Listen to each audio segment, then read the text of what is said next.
Hello, readers.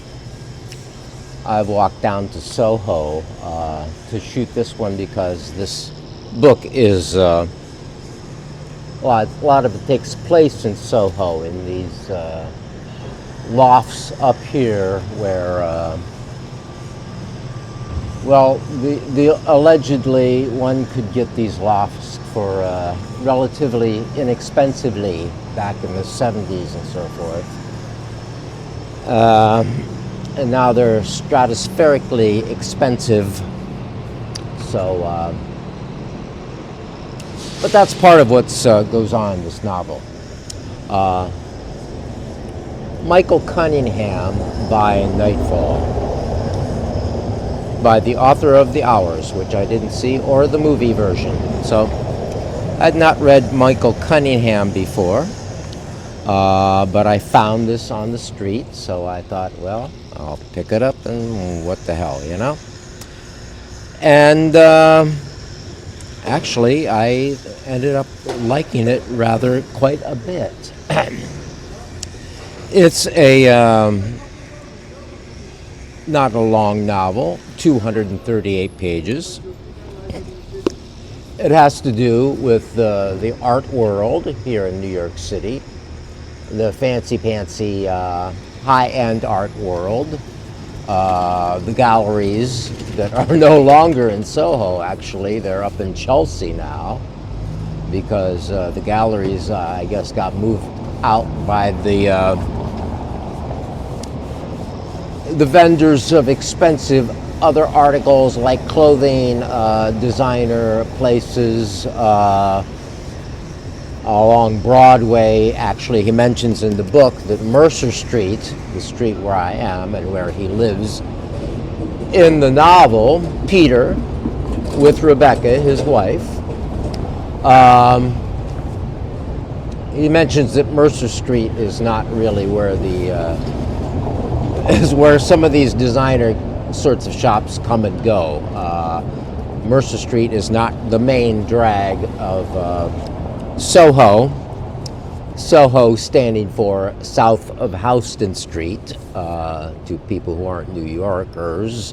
Houston Street is up 2 blocks that way. It looks like Houston Street, but it's Houston Street, believe me. So, at one point he takes a walk around the neighborhood in the novel at night. And, being a New Yorker, I like to read books about New York.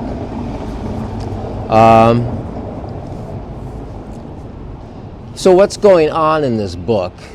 It's essentially a midlife crisis book. It's a book about time, the passage of time, which I think all of our books and all of our lives, in a sense, are about the passage of time, aren't they? Passage of time is a real big thing with me, and it's a big thing with the character Peter, the gallery owner in this book. His wife is a editor of an arts magazine, and the descriptions of what goes on in the gallery with Peter are kind of interesting, actually. This items he describes, the art items he describes in the book are actually, they sound kind of good. Like this big bronze urn thing that one of the guys makes, and this big, beautiful object, maybe kind of cartoonish in its distortions of how it's formed as opposed to a real urn. But then it has obscenities and all these like phrases written on it if you take a closer look at it. So he ends up selling that to a rich woman up in Connecticut. So it's about this guy who is age 44, having his midlife crisis, which is, I guess, something that men go through at 44. He's an empty nester. He and Rebecca have a daughter named Beatrice B, who's up in Boston, who has dropped out of school and working in a bar. They're worried about B. Into trying to deal with their businesses, the art world, her magazine that's running out of money, and a hedge fund guy from Montana or someplace wants to buy it.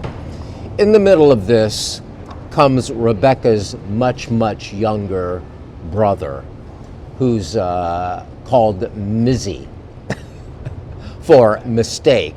So, what kind of a family of 3 daughters would name their the last child that comes many years later Mistake, and have him be referred to as Mizzy Mistake? Well, Mizzy is a problem boy. He's 23 or something like that. He's in his early 20s. He's been sort of rolling around the world. He's not in school. He's been in and out of school. He's been pretty successful in this and that, but he's also taken up a drug habit. So, and it can be cocaine or meth or whatever. And his story is being told. He wants to come to New York and live and be sheltered by Peter and Rebecca for a short while. So, in the beginning of the novel, Mizzy, what is Mizzy's real name? I can't remember what his real name is. Let me look here. Mizzy, there's Matthew. Matthew is the brother of Peter, who was gay, his older brother who was gay and died presumably of AIDS sometime in the past. And anyway, Mizzy, here we are, Mizzy, Ethan. He's not referred to as Ethan very, very often, so I didn't remember Ethan at all. No, his real name is Ethan. So Ethan has a drug habit. He's a problem. They discuss between the two of them, Peter and Rebecca. Oh, what do we do? Okay, let's let him come, but we have to have limits. We have to make sure everything is, okay. One day, Peter comes home from work and has a nap in the loft, which he normally doesn't do. And this is when Mizzy, Ethan, is there.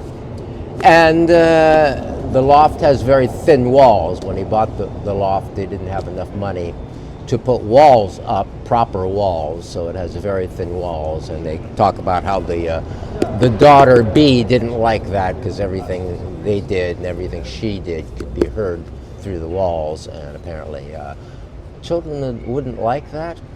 I wouldn't like it if I was a kid. I'm glad I'm not a kid. So Mizzy comes and Peter is napping.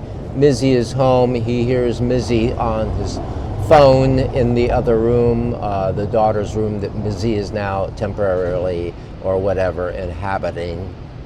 And he hears Mizzy hook up with a drug dealer, and the guy comes and delivers the whatever, cocaine presumably, something like that.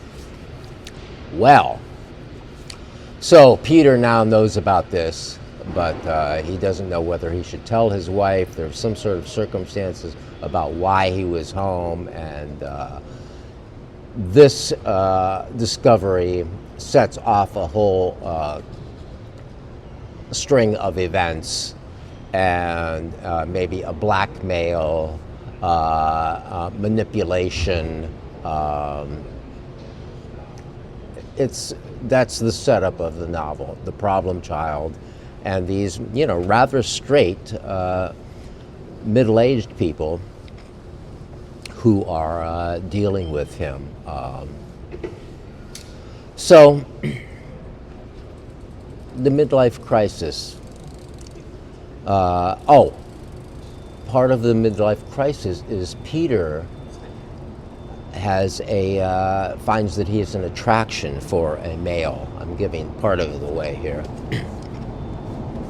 Peter finds he has an attraction for a young man, and that sets him to spin like, well, am I gay? Am I straight? As if there's one or the other. Yeah. So what we have here is Michael Cunningham is a gay novelist. He does attribute his partner to his lover of his life to helping him along with the book as any partner would. But so I knew that it was coming from a gay man's perspective. So we kind of look at the issue of bisexuality in a certain way. Of the kid Mizzy, Ethan apparently will have sex with either gender, either sex. I guess depending on what he feels like, how buzzed he is at the moment, and what he needs from people. Another element of the thing,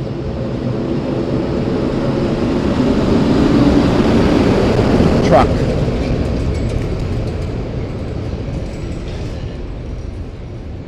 Peter has a desire that rises up in him, and he doesn't know how to control it and how to express it. A love desire.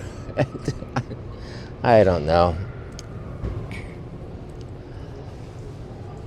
Love is a kind of a funny thing. It's how desire. I don't think desire is a very attractive emotion, and a very attractive and appealing thing to express to others. Sexual desire for someone else, love desire for someone, especially if they're not really willing to give it back. So and when someone expresses their desire for one, it can be, kind of a shock and kind of they can be put off by it, or they can be pulled in by it, I guess. So it has to do with midlife crisis and desire. The kid that's out of the house is not working out. Business is rough. This is a 21st century novel, and it's written a couple of years after the 2008 crisis. So there's elements of that in it, of things just kind of falling apart. Oh, while I'm thinking of it, I do want to talk about this really cool thing I'm sitting on. I'm in front of one of these old Soho buildings, and it has all these glass things on the surface of this. I guess this is a way you could get down inside here, because there are like screws or something here to. Anyway, it's one of these cool architectural things that are present in Soho. So.